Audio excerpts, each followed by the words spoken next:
नमस्कार। आज हम बात करेंगे कुमाऊँ के कमिश्नर और 2007 बैच के आईएएस ऑफिसर दीपक रावत जी से। दीपक रावत जी सोशल मीडिया में बहुत एक्टिव रहते हैं। सोशल मीडिया के अलावा ये बेहद सेंसिटिव आईएएस ऑफिसर हैं।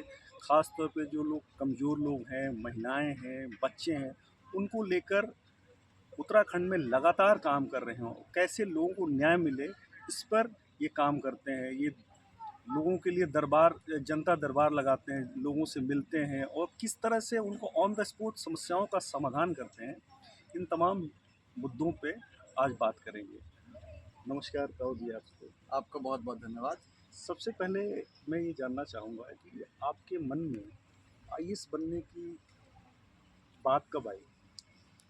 देखिए आईएएस का मैं आपको बताऊंगा थोड़ा-सा इस तरह से था कि मैं मसूरी का रहने वाला हूँ। तो मुझे ये इतना इल्म तो था कि वहाँ पे एक अकेडमी है जिसमें कुछ सरकारी ट्रेनिंग होती है। हालाँकि मुझे ये नहीं पता था कि आईएएस क्या होता है। मुझे ये भी नहीं पता था कि ट्रेनिंग कौन लोग करते हैं। तो जो स्कूल में मैं पढ़ता था मसूरी में, सेंट जॉर्ज एक स्कूल है वहाँ पढ़ता था, तो वहाँ पे एक बस आया करती थी। उस बस के बाहर लिखा रहता था एलबीएस एनएए। मैं सोचता भी था कि क्या चीज़ है ये? तो खैर मुझे पता नहीं था उसका। पीडब्ल्यूडी के जो सामने है। एग्जैक्टली वहाँ पे पीडब्ल्यूडी का भी गेस्ट हाउस है, उससे और आगे पड़ता है ये। मुझे हैप्पी सुपर वैली चलते कहते हैं। हैं। हाँ हाँ हाँ, हैप्पी वैली में है। तो मुझे ये था कि यहाँ पे कोई ट्रेनिंग होती है, लेकिन आईएएस के बारे में जानकारी नहीं थी। मेरे पड़ोसी थे जो बीच में हमारे बहुत ही अच्छे ऑफिसर डिस्ट्रिक्ट, हमारे जो director general of police Anil Raturi ji, और हाँ। मैम जो हमारी अभी एसीएस है राधा रतूड़ी जी। तो आप लोग गर्मी की छुट्टियों में वहाँ पे आते थे, तो मुझे पता चला कि कोई चीज़ आईपीएस और आईएएस होती है। मुझे तब भी नहीं पता था करते क्या हूँ। तो मैं 94 में मिलने गया सर से और मैम से। उनसे मैंने बात ही बात में पूछ लिया कि उन्होंने क्या किया। तो उन्होंने बताया हमने ग्रेजुएशन की है दिल्ली से, मैम ने भी ग्रेजुएशन की थी, दोनों ने आर्ट्स पढ़ी थी। हालांकि मैं साइंस कर रहा था क्लास 12 में, मजबूरी में इसलिए कि आर्ट्स थी ही नहीं वहाँ पे, अच्छा हाँ। और मुझे करनी पड़ी साइंस वहाँ पे। तो पहली बार उनसे पता चला कि ऐसी कोई परीक्षा होती है।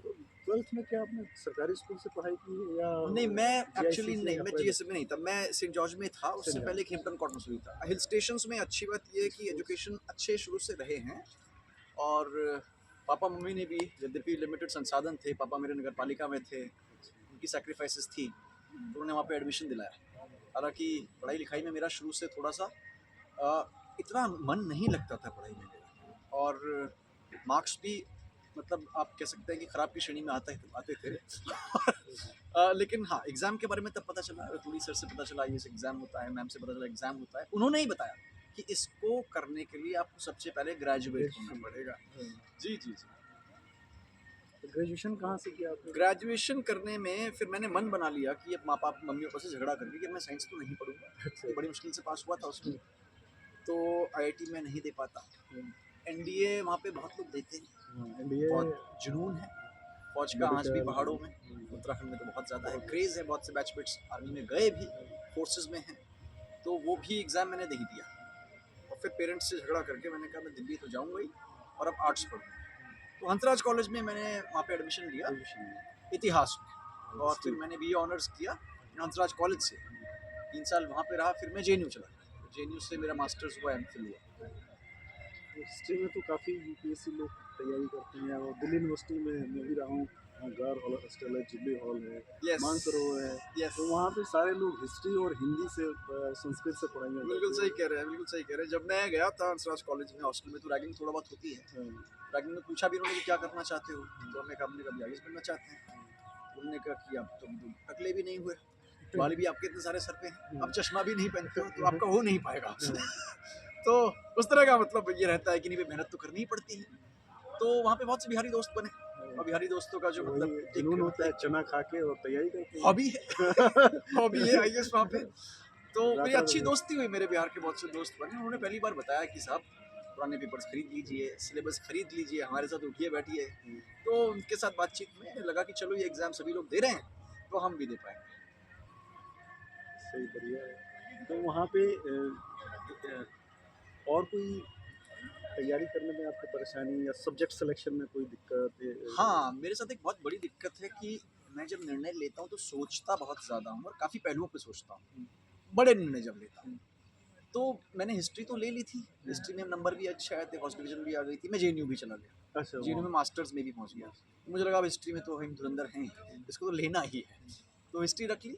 और जेएनयू में पॉलिटिकल साइंस पे क्योंकि आमतौर पे राजनीति की बात होती ही रहती है, तो मुझे लगा कि तो हल्का फुल्का इसको ले लेंगे। लेकिन मैंने हिस्ट्री पॉलिटिकल साइंस से अपना पहला अटेम्प्ट दिया, प्रीलिम्स हो गया, मेंस दिया। जब मेंस के नंबर आए तो मैंने देखा कि मेरे हिस्ट्री के नंबर तो बताने लायक भी नहीं थे।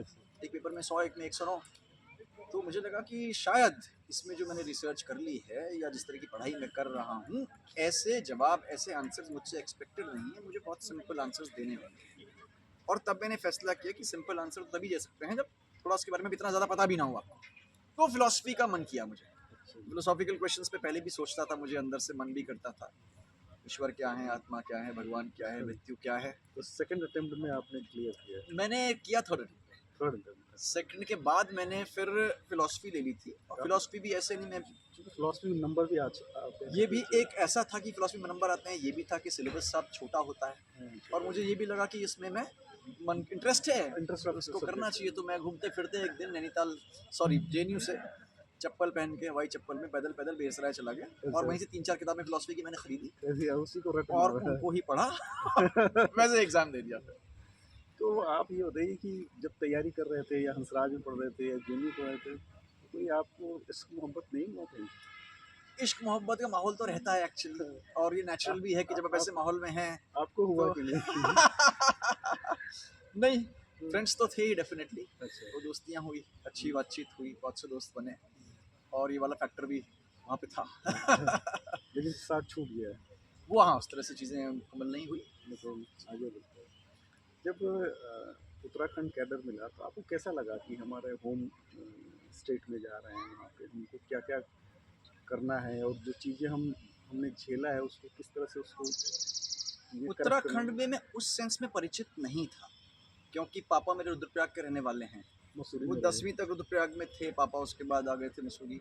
तो मैं गांव जाता ज़रूर था। लेकिन परेशानी ज़्यादा मसूरी नहीं में रहा थी। तो एक हिल स्टेशन वाला जो पर्सपेक्टिव है वो उसमें था। कैडर में आने के बाद फिर बहुत करीब से खैर मैंने उत्तराखंड को देखा। पहाड़ी था तो फिर तो मैं जानता ही था कि पहाड़ की दिक्कतें क्या हैं, चीज़ें रिमोट हैं, फैसिलिटीज़ थोड़ा दूर हैं, सड़कों का इशू है, बिजली का भी इशू है, ये पता था। लेकिन पोस्टिंग जब हुई पहली बार तो कुमाऊँ आया, पिथौरागढ़ जैसे सीमांत जिले में, वहाँ पे रहा। और तब मैंने जाना कि यहाँ पे दिक्कतें क्या हैं। लेकिन काफ़ी दिक्कतों के बाद भी कुछ मामलों में उत्तराखंड बहुत अच्छा है। हाँ, फेयरली लिटरेट सोसाइटी, सबसे अच्छी ज़्यादा लिटरेट पढ़े सोसाइटी है। लिखे लोग हैं, सबसे ज़्यादा लिटरेसी है, महिलाएं पढ़ी हैं, बिल्कुल आपने सही कहा, जागरूक हैं। बिल्कुल सही आपने कहा, बात को अपने लोग रखते हैं और अच्छे तरीके से रखते हैं। लेकिन दिक्कतें तो हमेशा रहती है गवर्नेंस में, तो उनको सॉल्व करने का मेरा प्रयास रहता है। आपका प्रयास थोड़ा डिफरेंट टाइप से रहता है। आप हर जगह मतलब कमिश्नर लेवल पे, डीएम लेवल पे लोग निकलते नहीं, एसडीएम लेवल पे तो निकलते हैं, लेकिन दफ्तरों से बाहर कलेक्टर बन गए उसके बाद तो सोचे कलेक्टर ही हैं बस, फैसले देते हैं, सुनाते हैं, अफसरों को बताते हैं कि तुम ये करके लाना। लेकिन आपका ऐसी हमेशा चर्चा में रहता है, आप मौके पे पहुंचते हो, आप मौके पे जाते हो, लोगों से मिलते हो, तो ये दिमाग में कैसे आया कि हमें इस तरह का गवर्नेंस देना है, इस तरह के गवर्नेंस को लागू करना है, ऐसा कैसे दिमाग में? इसकी एक तो मेरी बेसिक दिक्कत भी है, उसको आप मान सकते हैं कमजोरी भी है, कि चीज़ों को अप्रिशिएट करने के लिए मैं प्योरली कागज़ से नहीं समझ पाता। समझता हूँ, लेकिन जब मुद्दा थोड़ा गहरा हो, मुझे चीज़ें मौके पे अच्छी समझ में आती हैं, जो उसके स्टेक होल्डर्स से उनसे बातचीत करके अच्छी समझ में आती हैं। और मुझे ऐसा लगता है कि कागज़ चलाने से जो मैं सोल्यूशन दे पाऊँगा वो लंबा होगा, लेकिन बातचीत करके और देख के जो कर पाऊँगा वो झटपट होगा, तत्काल होगा, पर्सपेक्टिव होगा। अभी आप जानते हैं कि आदरणीय प्रधानमंत्री जी ने 2017 में एक वीसी ली, और वो उसमें सारे ही डिस्ट्रिक्ट्स जो थे वो कनेक्टेड थे। तो उसमें उन्होंने सभी डीएम्स को एक बात कही कि आप तो फाइल की दुनिया से छोड़िए और फील्ड की दुनिया में जाइए, फाइल से फील्ड तक जाइए, तो प्रॉब्लम ज़रूर सॉल्व होंगी। दूसरा जो आपने बताया पब्लिक इंटरेक्शन का, उसमें मुझे लगता है जैसे माननीय मुख्यमंत्री जी का रहता है चीज़ों को सरल करना है। उस सरलीकरण में, क्योंकि आप जानते हैं ब्यूरोक्रेसी में स्टेप्स बहुत सारे होते हैं, हायरार्की बहुत होती है, और उस हायरार्की में चीज़ें फंसती हैं और बहुत ज़्यादा कागज़ चलाने में फंसती हैं। तो मेरा प्रयास ये रहता है कि अगर कोई दिक्कत है, उसमें 5-6 स्टेक होल्डर हैं, उनको बुलाया जाए, क्या कोई बदमाशी तो नहीं कर रहा है, या ऐसा तो नहीं कि बदमाशी तो नहीं कर रहा है लेकिन सभी को क्लैरिटी नहीं है, तो वो ले आके सोल्यूशन वहीं पे दिया जाए। अगर वो सर्विस रिलेटेड है वो होना भी चाहिए, क्योंकि अगर कोई समाधान टाइमली है उसकी वैल्यू बहुत ज़्यादा है, कोई समाधान बहुत लंबे से मिल रहा है तो उसकी वैल्यू उतनी घट गई। तो उसका आपको लगता है कि कहीं न कहीं माइलेज और लोगों को भी जो नए जो ब्यूरोक्रेट्स आ रहे हैं, नए एसडीएम्स आ रहे हैं, नए कलेक्टर आ रहे हैं, उनको भी इस तरह के जो प्रधानमंत्री जी ने बताया कि फाइल से निकल के फील्ड तक पहुँचिए, तो ऐसे लोगों को और करना चाहिए ताकि जो इंटरेक्शन नहीं हो पाता है, लोग आप सोचिए कि कलेक्टर के पास जाने में, एसडीएम के पास जाने में घबराते हैं। जिस मैं देख रहा था अभी कार्यक्रम में, आपके पास जिस सहजता से लोग आ रहे थे, मैं समझ ही नहीं पा रहा था। चाहे किसी भी स्टेट में चले जाइए, कलेक्टर के पास लोग जाने में घबराते हैं, लेकिन आपके साथ सहजता से लोग मिल रहे हैं। देखिए, गवर्नेंस एक प्रकार का कम्युनिकेशन है और कम्युनिकेशन से आप चीज़ों को सॉल्व करते हैं। उसमें एक ऐसी इमेज बनाना कि मुझ तक पहुंचना मुश्किल है या मुझसे पहुंचने के लिए 4 स्टेप से गुजरना पड़ेगा, गवर्नेंस के रास्ते में एक बाधा है। ये दूर होनी चाहिए और ये हिचक भी मिटनी चाहिए। ये हिचक क्यों है? क्योंकि ब्रिटिश चाहते थे ऐसा एडमिनिस्ट्रेशन हो जिसमें कि जो रूलर है उसका ऐसा रुतबा हो कि वो केवल आइडियोलॉजी से रूल करे और इसको तो पावर है। आई थिंक हम डेमोक्रेसी में जी रहे हैं। डेमोक्रेसी में जब हम सेवक हैं और सेवाएं दे रहे हैं और सेवाएं पब्लिक के लिए देनी, एक्सेस होना चाहिए। आपके गार्ड को इंस्ट्रक्शन होनी चाहिए, कोई गेट पे आए मेरा मोबाइल नंबर मांगे, आप मना नहीं करेंगे। आप किसी सोशल मीडिया पे हैं, आपका व्हाट्सएप नंबर ज़रूर होना चाहिए। ये केवल एक्सेस के लिए नहीं, ये इसलिए भी होना चाहिए कि आप बेहतर फर्स्ट गवर्न रिस्पॉन्डर हैं। आप आपदा में भी तो फर्स्ट रिस्पॉन्डर हैं। यहाँ पे वन अग्नि होती हैं, लैंडस्लाइड्स आते हैं, आप फर्स्ट रिस्पॉन्डर हैं। आप फर्स्ट रिस्पॉन्डर अगर हैं और आप तक बात पहुंच रही है पहले, तो आपका लाभ भी तो मिलेगा उससे। समाधान भी हो। समाधान भी होगा और आप जल्दी पहुंच पाते हैं क्राइसिस में। It is useful. वो अलग बात है कि कुछ लोग उसको न्यूसेंस के रूप में ले रहे हैं कि हज़ारों फ़ोन आ गए, वो नहीं हो सकता है, लेकिन आप एक्सेसिबल तो कम से कम है ही। ऐसा कोई एपिसोड आपको याद है कि आपके पास कोई ऐसा फ़ोन आया हो और उससे आपने बड़ी समस्या का समाधान कर दिया?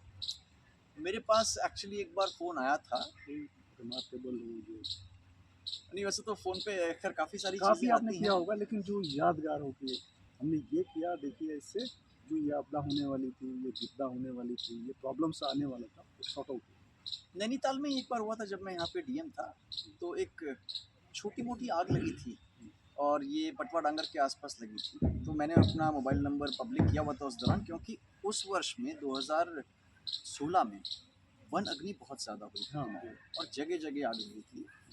तो वहाँ पे मुझे एक फ़ोन कॉल आया था अननोन नंबर से कि पटवा डांगर के पास एक छोटी आग है जो घरों तक पहुँच रही है और हम यहीं पे हैं। हमने नंबर लगाया, कोई नहीं आ रहा है। उसके बाद फिर मैंने फायर ब्रिगेड को तो खैर भेजा ही था, फॉरेस्ट डिपार्टमेंट को भी भेजा था, लेकिन तब तक काफ़ी बड़े लेवल पे ये आग लग चुकी थी। उसके बाद मैं भी मौके पे गया, तत्परता से हमने फिर उसको बुझाया भी। तो ऐसे खैर आपदा से रिलेटेड कई उदाहरण हैं उदाहरण जहाँ पे कि एग्जाम्पल टाइमली इन्फोर्समेंट की वजह से हम बड़ी घटना को रोक पाए। आप हमसे बात की इसलिए बहुत-बहुत धन्यवाद और हम उम्मीद करते हैं कि आप जैसे और जो आने वाली पीढ़ी है, एसडीएम है, कलेक्टर हैं और कमिश्नर हैं, वो वैसे आपके जैसे ही लोग पब्लिक से कनेक्ट करें और लोगों से बात करें ताकि ऑन द स्पॉट समस्या का समाधान हो और कम्युनिकेशन रहे। ऐसा ना हो कि ब्रिटिश पीरियड की तरह लोग कलेक्टर और एसडीएम तक पहुँच ही नहीं पाएँ। बहुत बहुत-बहुत बहुत शुक्रिया। आपका धन्यवाद, शुक्रिया, थैंक यू सो मच।